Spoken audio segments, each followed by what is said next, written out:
Kia ora, g'day, welcome back once again. Here were a reaction. I brought this one forward because this just popped up on my feed yesterday afternoon. Former SAS dog handler from Afghanistan tours to fighting allegations, part 1, I catch killers. And this is Horse. I actually don't know his real name. I've always only known him as Horse, and he's an awesome dude. So anyway, let's jump into this reaction and see what he has to say.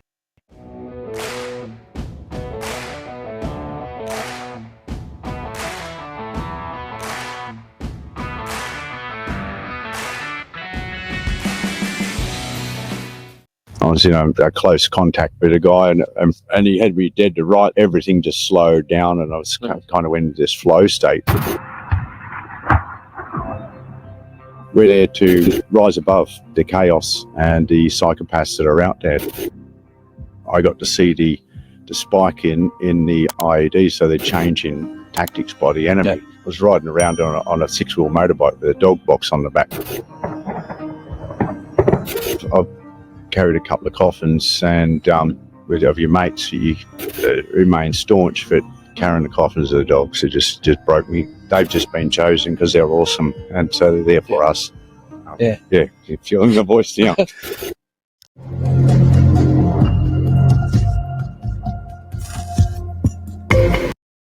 He's a good man, Horse, as I mentioned at the start. Looking forward to this one.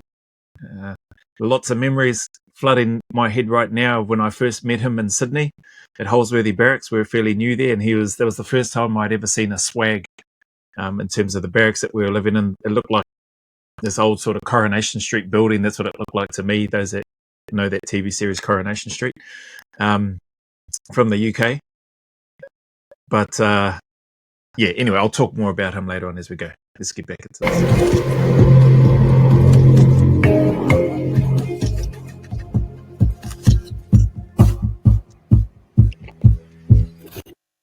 Welcome to another episode of I Catch Killers. Today, I sat down with an extraordinary man who has seen and done things in life most of us could not comprehend, let alone understand. When we talk service to the country, today's guest has my total respect. He served over 10 years as an operator and patrol commander in the Special Air Services Regiment of the Australian Army. His service in the SAS Regiment between 2003 and 2015 was spent whilst Australia was at war. He and his colleagues were the tip of the spear during the conflict. Anyone involved in fighting a war pays a price in some way. We talk about what it takes to become a member of one of the most elite fighting units in the world, what happens in a war zone, and the price that is paid.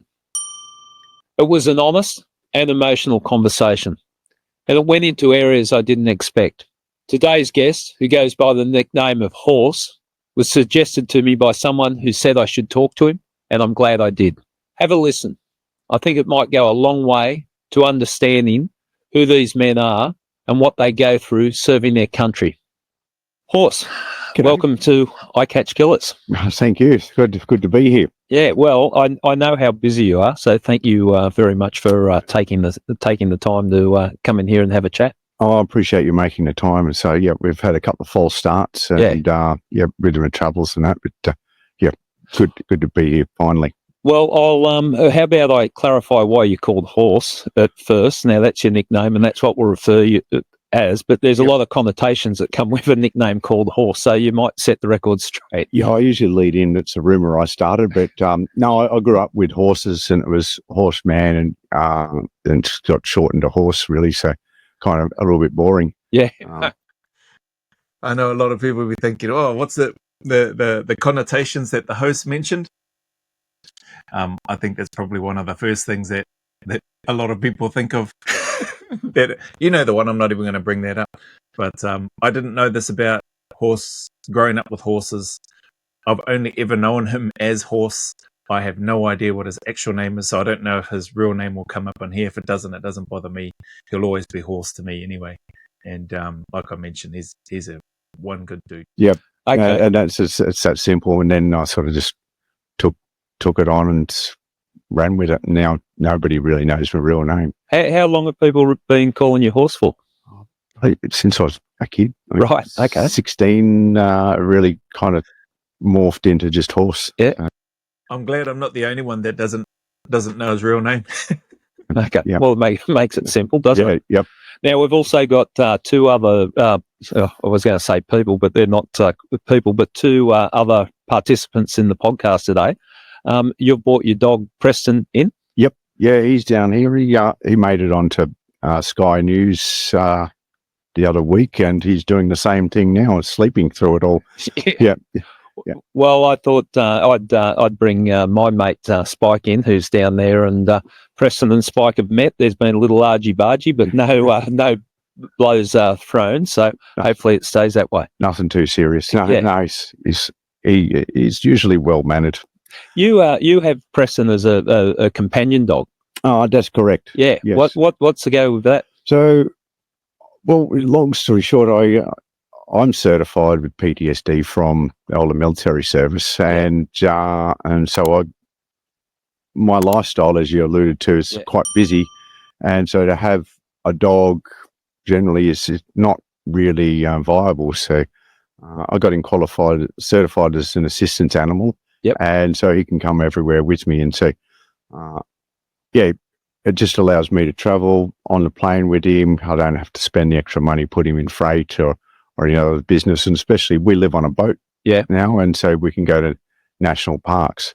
And some people say, well, you seem to be quite well adjusted. Well, they don't really know me. Yeah. But and I thought, well, maybe I'm taking the piss here and abusing, but really, when we go out in public, he sorts out the wheat from the chaff, so to speak. You find out who you want to talk to pretty quickly, and who's got manners around animals, and so they're the ones. So I actually start to engage with people out in public where I normally wouldn't, and so that's pretty much what he does for me.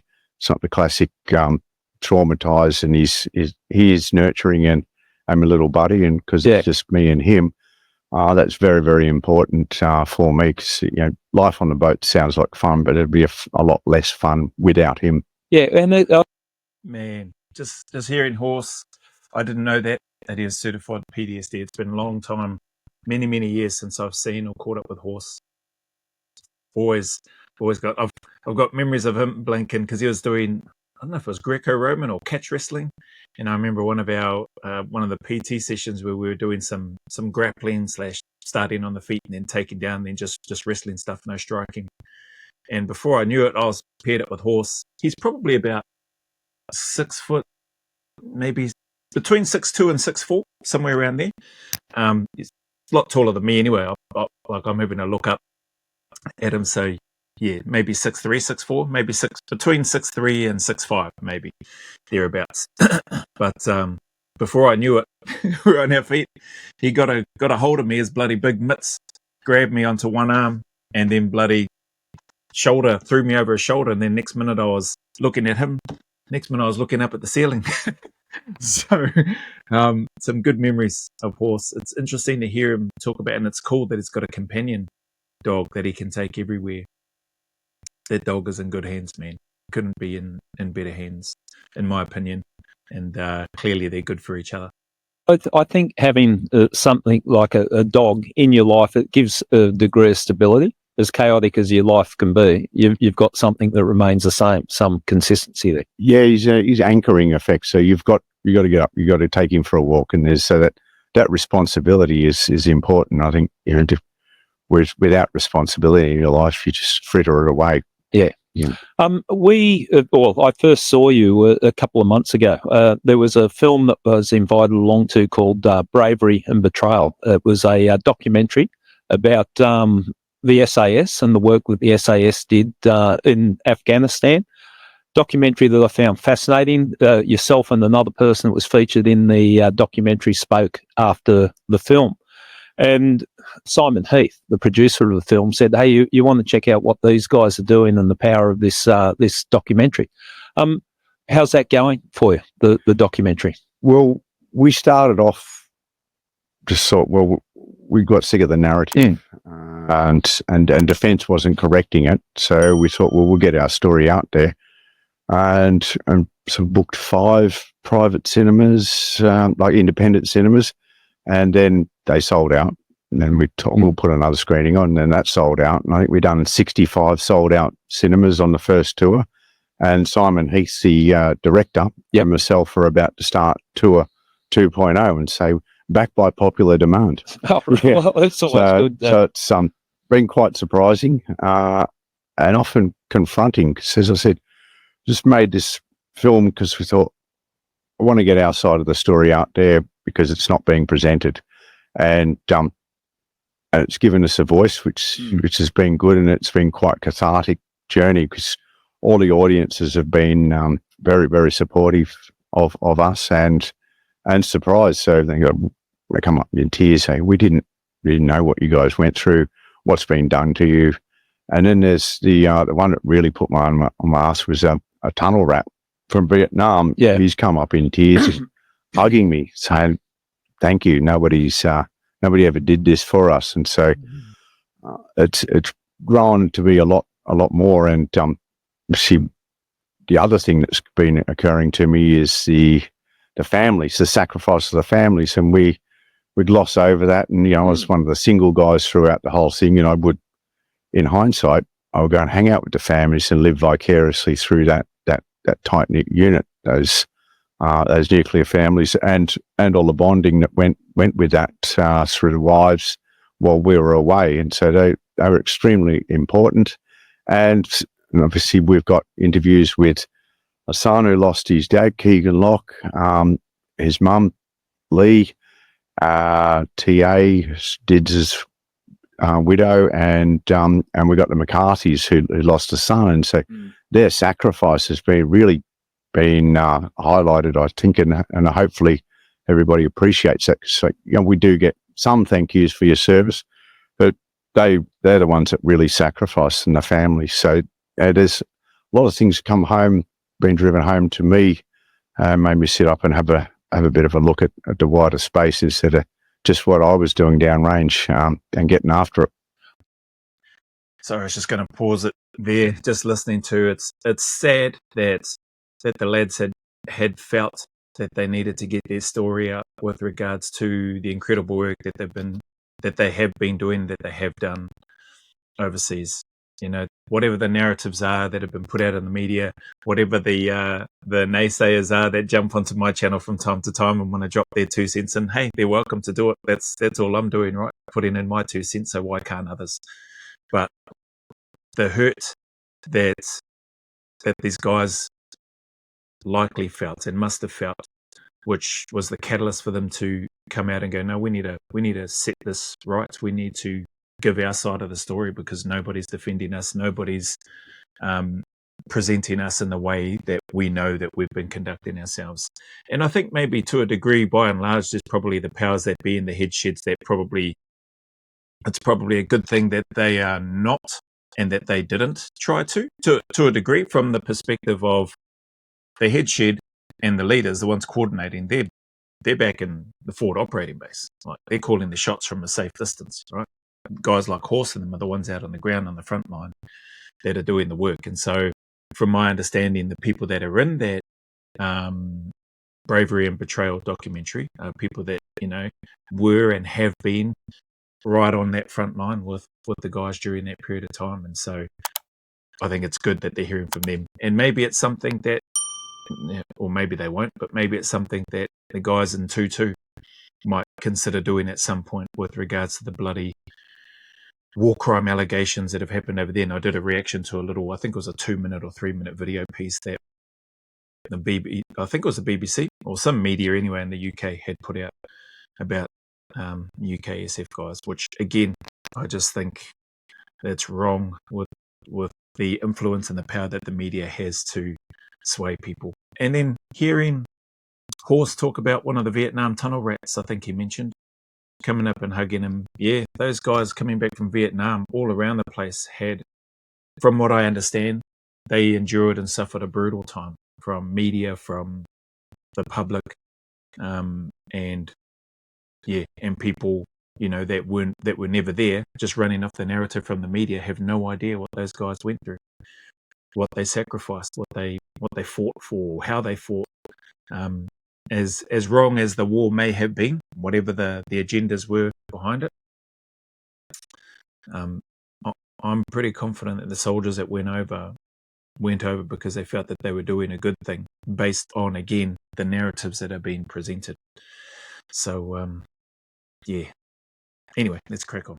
Well, I've got to say it was powerful, and it doesn't surprise me you say people in tears after the documentary was shown.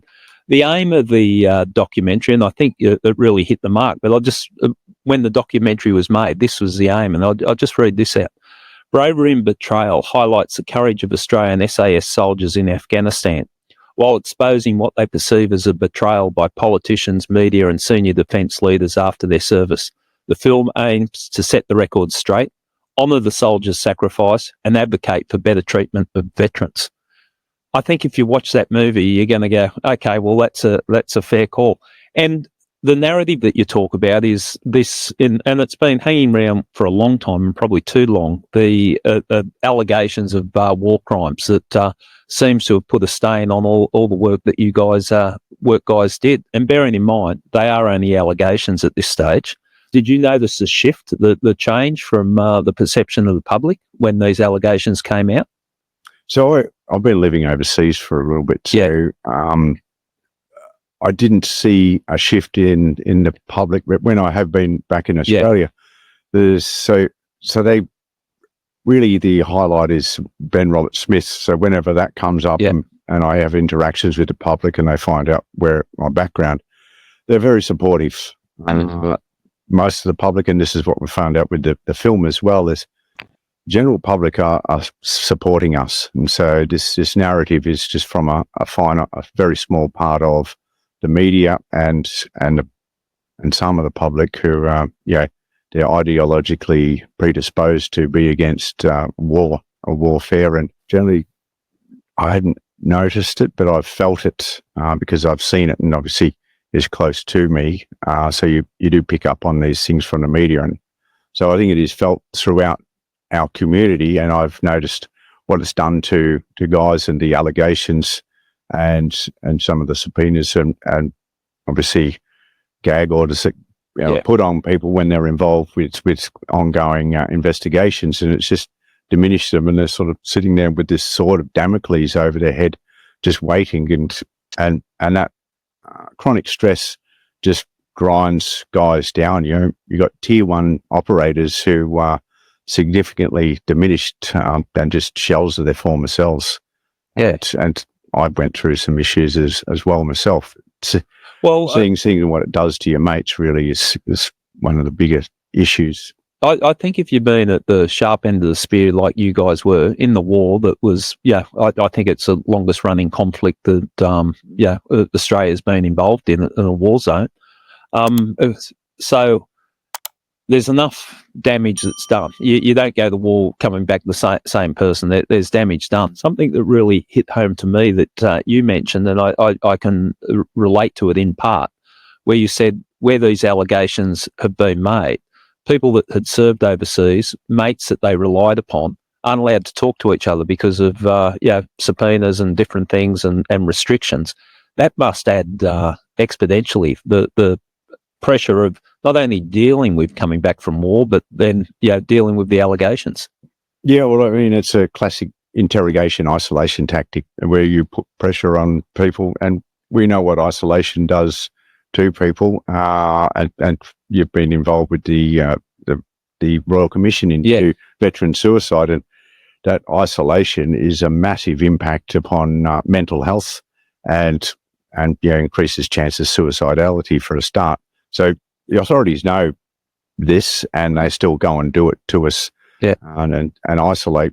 We can talk, say Ollie Schultz, because his name's been out in the public, and he's the only one that's ever been charged. Yes, and so he's been isolated from all of the guys, really, and that adds so much pressure. Such a good point. Awesome, good points here from Horse and from the host too. Appreciate their time and digging into that and the effects of that isolation. And I didn't know about that with regards to the subpoenas and then those operators being told not to, because I don't know how you'd monitor that, because they're going to be, if they're still at work and interacting, unless they're pulled out of work on stand down until such time as the investigation is run. But then, they're missing out on the training and the opportunity to stay sharp, to stay ready. I don't know how all of that's been working or what's been working, but a lot of merits in what they're talking about there, and then on the other hand, they want to talk about mental health and the suicide rates and that sort of stuff. But those sorts of things being created now, I don't know what the suicide rates are in Australia or in other countries, but clearly it's been making enough of a noise that people have spoken up about it and or have been trying to draw attention and raise awareness around it. And if I reference police matters, I always think what you guys have been through is policing, and what you guys have been through is on steroids compared to that. But when I fell foul of the police and allegations were made, I was isolated from the police. I wasn't allowed to talk to any police officer, and anyone that did talk to me was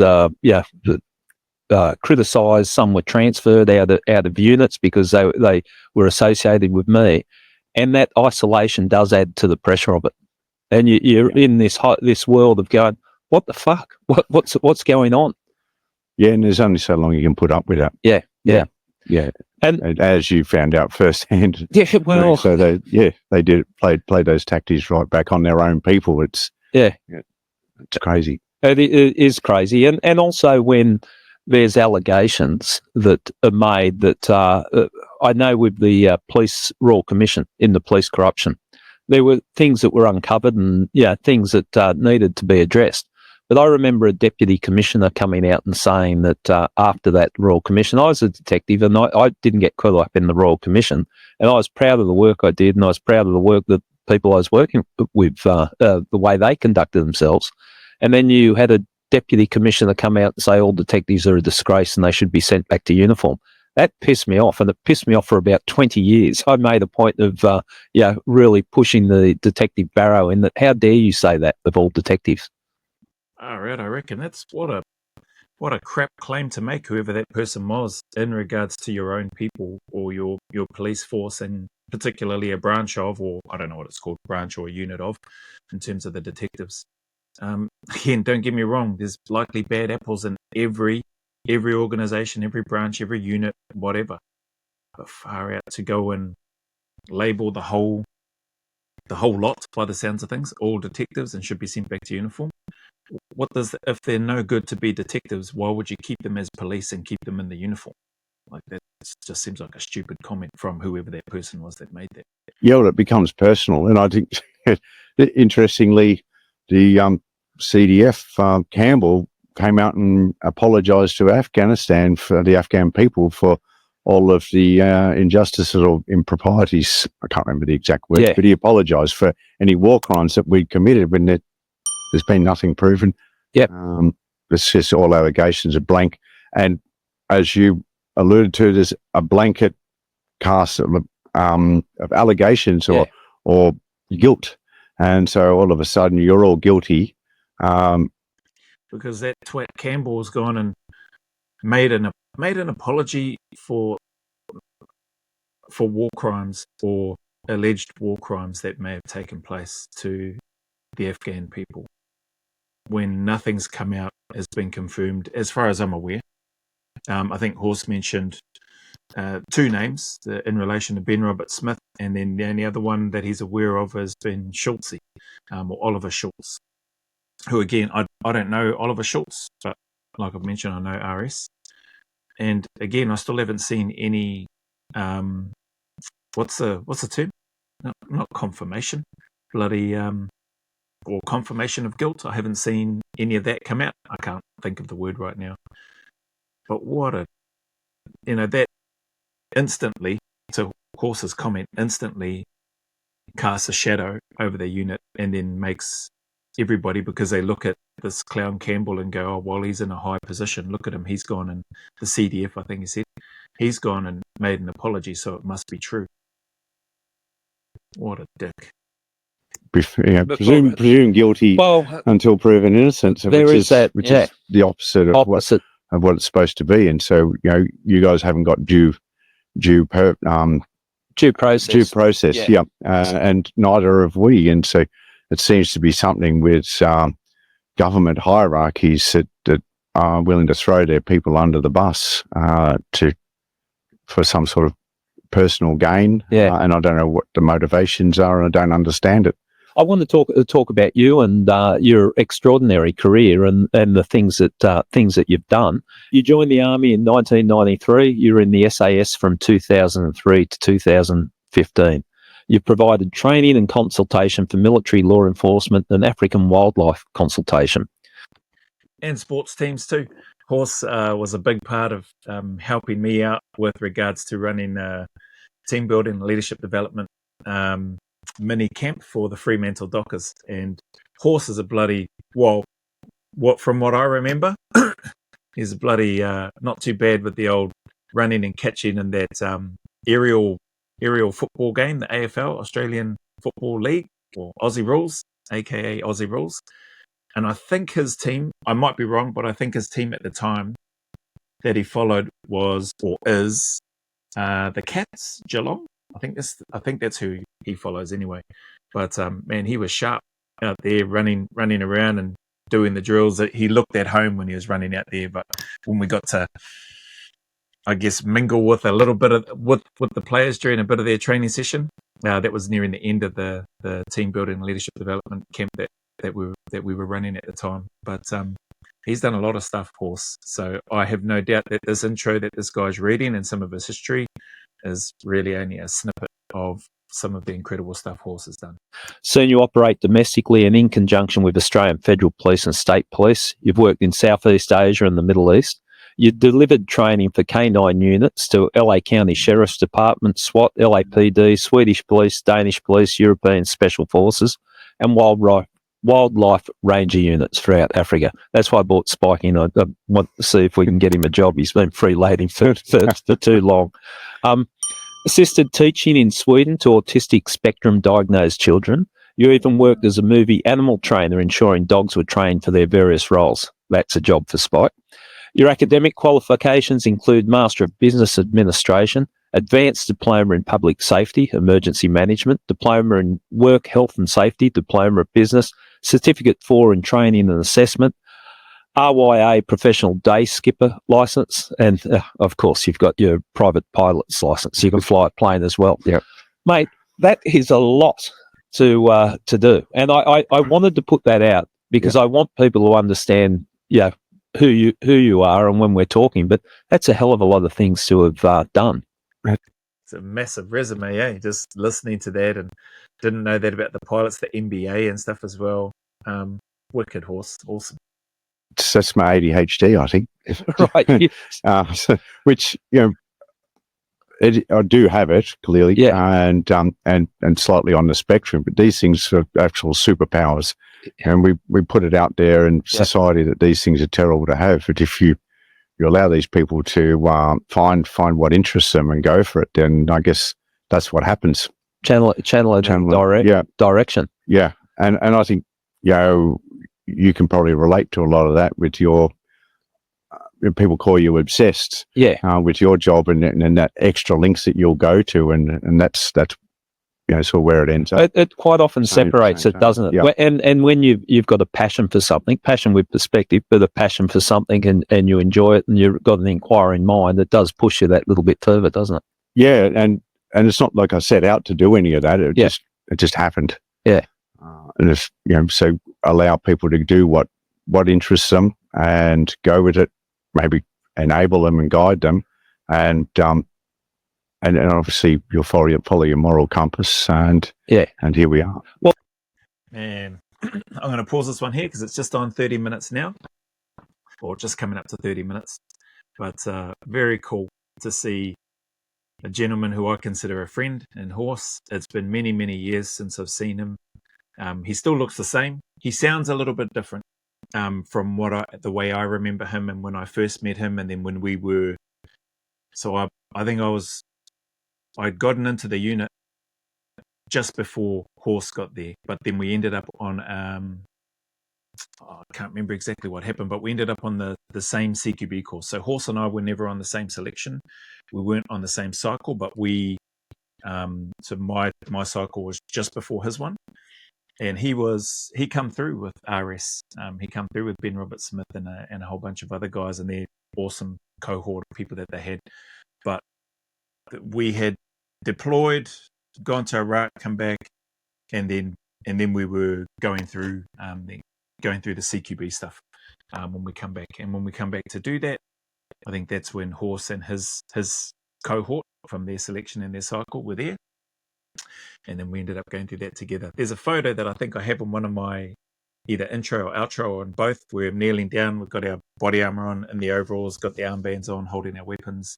There was, I don't know if that was at the end of the course or at some point of the course. I think it might have been at the end of the course. Those of us that had passed had validated all the training and the shooting requirements, etc.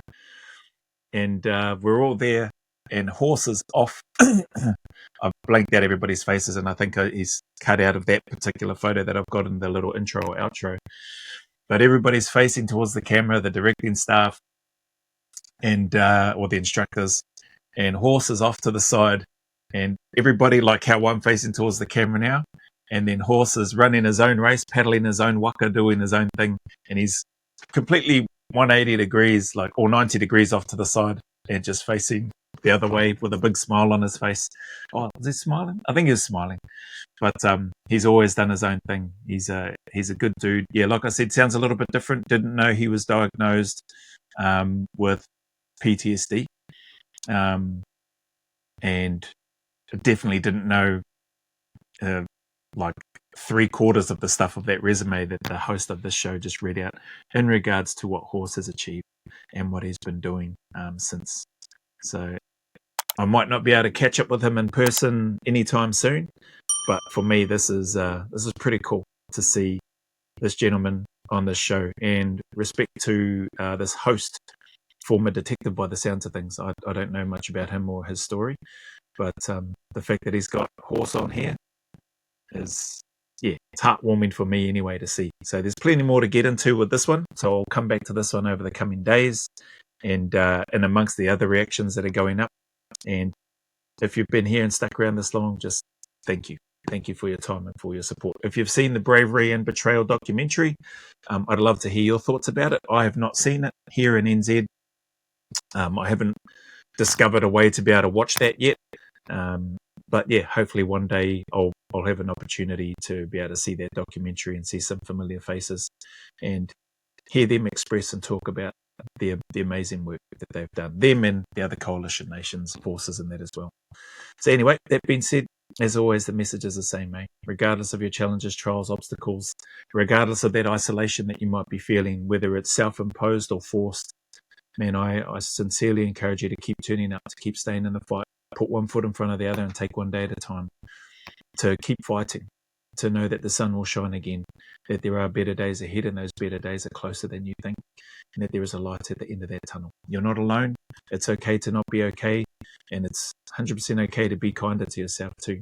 As one of the kind supporters of my channel has said in one of the comments, speak to yourself in those hard, difficult, dark times. Speak to yourself as though you were speaking to a loved one, a family member, or a friend, and trying to encourage them. And I think that's incredible advice. If we were to take that and apply that to ourselves when we're feeling like we're worthless, when we're feeling like it's not worth carrying on, if we can shift and reframe some of that communication, that self-talk to ourselves, I think we can. It may not help us instantly, but slowly but surely it will help us navigate our way through those times. So as always, go always a little further. Remember, who dares wins and who cares wins. And until the next video, there's a big mana wave coming from me to you, filled with my aroha, respect, appreciation and gratitude for you all.